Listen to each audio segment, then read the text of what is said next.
At the beginning of Jesus' ministry, Jesus goes out to the River Jordan, meets John the Baptist, and there he's baptized. And as he's coming up out of the water, a voice booms from the heavens saying, "This is my Son, the Beloved. With him I am well pleased." Now, there's a lot of interesting things about this scene, but one of them is that, as far as we know, up to this point, Jesus hadn't accomplished anything yet. He hadn't done anything. None of the miracles, none of the teachings, the preachings. He hasn't gotten big crowds. He hasn't changed water into wine. He hasn't fed the multitudes on a few fish and a few loaves of bread. No one's been raised from the dead. None of the things that we think about when we think about what Jesus did had been done yet. So what is God, his Father, pleased with?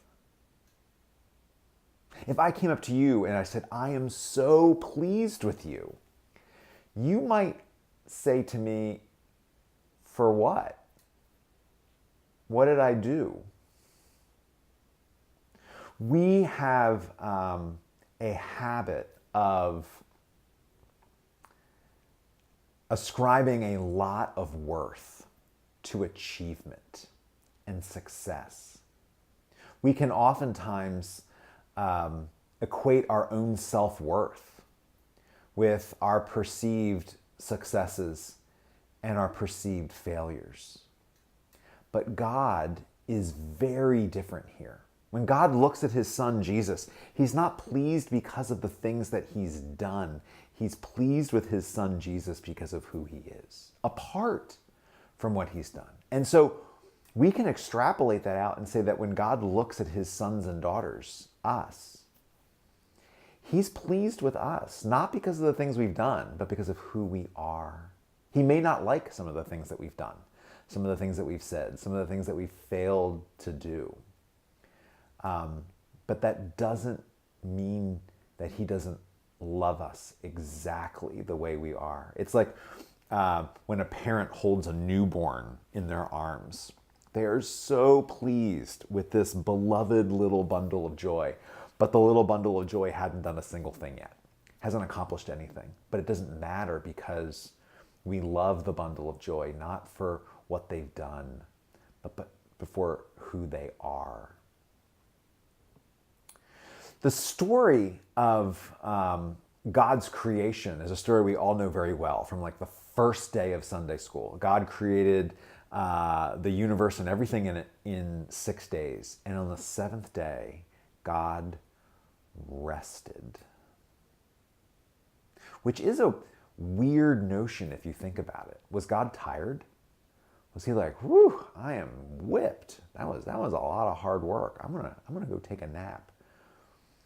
Or is it just part of who God is, that God doesn't just do things, but that God also rests? It challenges, again, our entire notion of worth, because we put so much emphasis on success or failure, production, productivity, that we forget that rest is just as important. Rest has been grafted into the very being of God. So the story of creation is one of the main stories of the Hebrew Bible, one of the two main stories. The second main story is the story of the Exodus. Happens around the year 1500. And after 1500 BC, after the Israelites get out of Egypt, cross the Red Sea, into the wilderness, God draws Moses up onto the mountaintop, and God gives Moses the 10 Commandments. And of course, one of those 10 Commandments is the command to Sabbath rest. Just like God rested on the seventh day, God told us that we are to rest as well. the notion of God resting gets codified into human behavior, into how we are to structure our society, so that we never forget that we are not just the summation of our successes and our failures. We are not just the summation of our business productivity, but part of who we are, like part of who God is. As creatures created in the image of God, we are to rest. And notice that it's not a suggestion. It's not like, well, if you have time or if you think about it, if you get around to it, it's a commandment. Remember the Sabbath day and keep it holy. Of course, as I said, the Exodus took place around 1500. The stories about the Exodus were written down during the Babylonian captivity, which kicked off about 600 BC. The Israelites Jerusalem had been destroyed by the Babylonians. The Israelites had been taken off to Babylon to be slaves. And it's there, while they are slaves in Babylon, that they write the stories down, some of those stories about the last time that they were slaves in a foreign country. And one of the things they remember is, as a nation of slaves, that their productivity does not measure who they are. It does not contain their worth. That God grafts into the rhythm of not just the divine life, but the human life, the rhythm of rest, the rhythm of Sabbath. When they were in Babylon as slaves, they were reflecting on the last time they were slaves, and they were remembering that both times that God told them that, yes, you may be working 7 days a week, 365 days a year, but you are not just the aggregate of what you've done. You are more than that. This is at a time in world history where there's no such thing as a weekend. That just wasn't a thing. But God instills for his people this command to rest. So, why don't we? Why aren't we good at resting? Why do we take this command and go, I'm so busy, I don't have time for it this week, or I don't have time for it this month? Why do we forget this? Why are we the most stressed out, overworked, anxiety-ridden generation in modern history, or perhaps even ever? All the new technologies that have emerged over the past 100 years were supposed to make life easier. We're supposed to take things off our plate. The microwave oven. You don't have to put your thing in the oven for hours and hours. You can nuke it for just a few minutes. The indoor washing machine and dryer. You don't have to go out there and scrub your thing on a washboard and hang it up. You can just chuck it in and go and do something else. The modern computer. Email in your pocket. You don't have to walk over there to your computer to check your email, and your email can just be right there. Imagine all the time that you can save. We were supposed to have so much free time that we weren't supposed to know what to do with it all. It didn't work out so well. The average American worker in the prime of their working lives works 8 hours more a week now than that same average American worker did just 40 years ago. That's an entire workday more now than 40 years ago. In 2017, Americans earned 705 million vacation days that they did not take. Think about that. It would be like saying, I'm only going to take 75% of my paycheck this year. I'm only going to take 60% of my paycheck this year. Don't worry about paying the rest. It's ridiculous. No, if you work, then you've earned that money. These workers had earned these vacation days, and they said, I don't need that.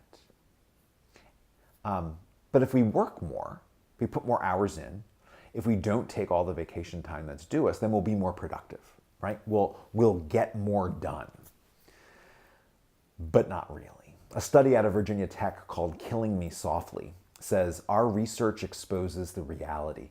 Flexible work boundaries often turn into work without boundaries, compromising an employee's and their family's health and well-being.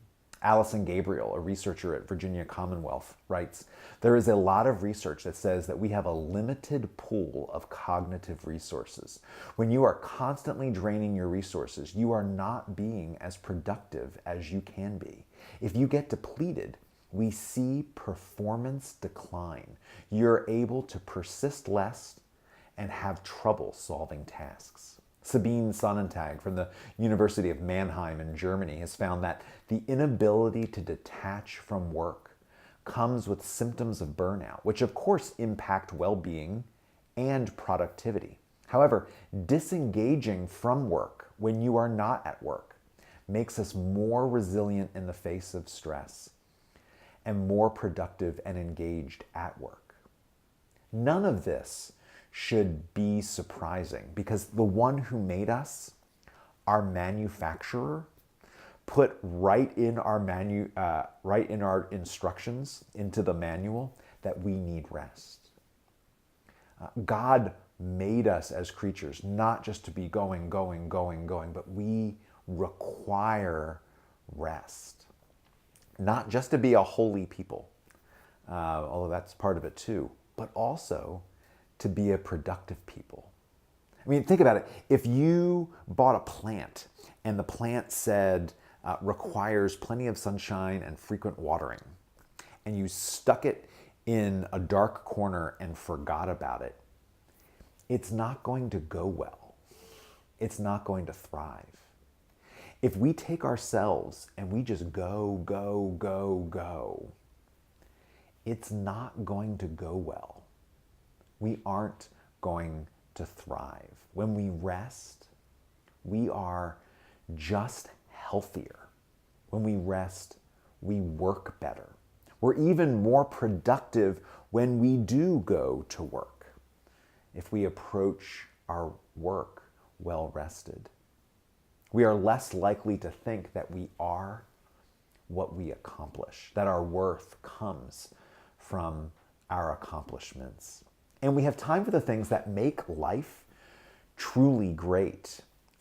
Connections with each other, with our friends, with our families, with our children, with our parents. In our hectic world, American families aren't even sharing meals together as often. The average American eats 20% of their meals in the car. The majority of American families report eating just a single meal together, less than 5 days a week. Children in families who don't eat together are in greater danger of doing poorer in school, having more trouble later in life with drugs and alcohol, and being overweight. Because it's part of our manufacturer's instructions that we require time to rest and connect and not be human doings, but be human beings. The 23rd Psalm, which is perhaps the most famous, beloved poem of all time, includes this really interesting phrase that you may not have even noticed was there. He makes me lie down in green pastures. He makes me, not he lets me, not he allows me, not he encourages me every once in a while. He makes me lie down in green pastures. In this beautiful psalm, which is just rich and gorgeous in its imagery, this is a pretty forceful voice here. He makes me. I mean, there are times when I'm playing with my dog that I make her lay down. I say, sit, lay down, roll over. God makes us lay down.